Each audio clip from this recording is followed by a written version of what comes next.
जिस मुकाम पे मैं इस वक्त खड़ा हूँ ये तकरीबन 50 से 100 मीटर की दूरी पे होगा हबा खातून रॉयल स्प्रिंग, जो कि गुरेज़ के अंदर काफ़ी फेमस है। यहाँ पे आने का मकसद आज ये था कि कल मैं इंस्टाग्राम जो है उसको स्क्रॉल कर रहा था, इतने में एक बाहर की एक लड़की थी, इसका वीडियो मेरी नज़रों से गुजरा, जिसमें वो ये शिकायत कर रही थी और आने वाली जो लड़कियाँ हैं उनको इंस्ट्रक्शन दे रही थी कि जब आप गुरेज़ के लिए रवाना होंगे तो श्रीनगर से लेके गुरेज़ तक, चाहे वो श्रीनगर टू बांडीपोरा हो या बांडीपोरा टू गुरेज़ हो, आपको कहीं पे कोई वॉशरूम की फैसिलिटी नहीं मिलेगी। ये बहुत ही एक बदकिस्मती का मुकाम था जहाँ पे इस तरह की शिकायत जो है वो सुनने को मिली। ना सिर्फ गुरेज़ को उन्होंने लपेटे में लिया बल्कि इंटायर डिस्ट्रिक्ट जो बांडीपोरा का था उसको उसने लपेटे में लिया, क्योंकि अक्सर मैंने भी देखा है कि श्रीनगर से जब हम गुरेज़ के लिए रवाना होते हैं तो इस तरह की कोई फैसिलिटी जो है वो हमें देखने को नहीं मिलती है। अभी जिस मुकाम पे मैं खड़ा हूँ यहाँ पे तकरीबन दिन में 2000 से 3000 जो है टूरिस्ट आते होंगे, और बदकिस्मती से यहाँ पे एक भी वॉशरूम की फैसिलिटी नहीं है। कितना बड़ा तमाचा है ये स्पेशल सब डिवीज़न गुरेज़ और आरडीडी डिपार्टमेंट को। 20 लाख से 25 लाख जो है वो आपका पीआरआई ग्रांट से आता है, फिर उसके ऊपर डीडीसी फंड आता है, फिर उसके बाद बीडीसी फंड आता है। अभी तो जैंट के असेंबली जो है वो भी फंक्शनल है, उसमें भी काफ़ी सीडीएफ जो है वो आता है। तकरीबन अब 4 करोड़ से ऊपर पर आने लगा है। तो आप ऐसी जगहों पे इतने पॉइंट से यहाँ पे गुरेज़ के अंदर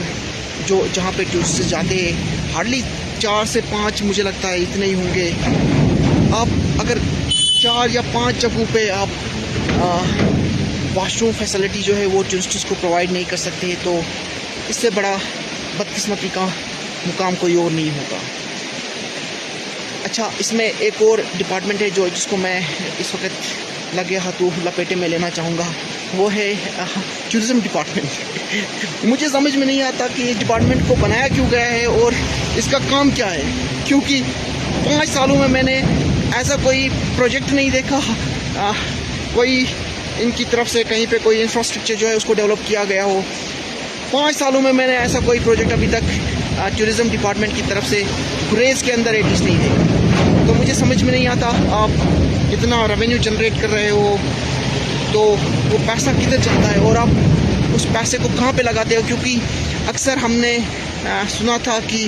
गुरेज़ जैसे जो एरिया है जहाँ पे लोग जो है वो फाइनेंशियली उतना साउंड नहीं करते, वीक है, तो ऐसी जगहों पे जो है वो टूरिज़्म डिपार्टमेंट जैसा जो इदारा था वो सामने आता था और लोगों को सब्सिडीज़ प्रोवाइड करता था, चाहे वो होटल बनाना हो, चाहे वो ट्रांसपोर्ट हो, चाहे वो कोई और चीज़ हो, या इसके अलावा जो है जो पब्लिक फैसिलिटीज़ होती है जिसमें ये वॉशरूम्स होते हैं या कुछ भी। चलो मान लिया कि स्पेशल सब डिवीज़न गुरेज़ जो है वो एक नालायक डिपार्टमेंट है, या आरडीडी गुरेज़ जो है वो एक नालायक डिपार्टमेंट है, लेकिन एटलीस्ट टूरिज़्म डिपार्टमेंट को ये सोचना चाहिए था, क्योंकि बाहर से डिफरेंट स्टेट्स से लोग यहाँ पे आते हैं, तो क्या असर पड़ेगा उनका जब वो यहाँ पे आके देखेंगे कि एक वॉशरूम की फैसिलिटी आप लोगों को प्रोवाइड नहीं कर पाए हो। तो एक और रिक्वेस्ट जो है वो स्पेशल सब डिवीज़न गुरेज़ से भी कर रहे हैं और जो आरडीडी डिपार्टमेंट है उनसे भी कर रहे हैं कि जितना जल्दी हो सकेगा यहाँ पे एक एटलीस्ट 1 से 2 पॉइंट जो है वो आप खड़ा करें वॉशरूम, ताकि जो टूरिस्ट है उनको इनकन्वीनियंस ना हो। बाकी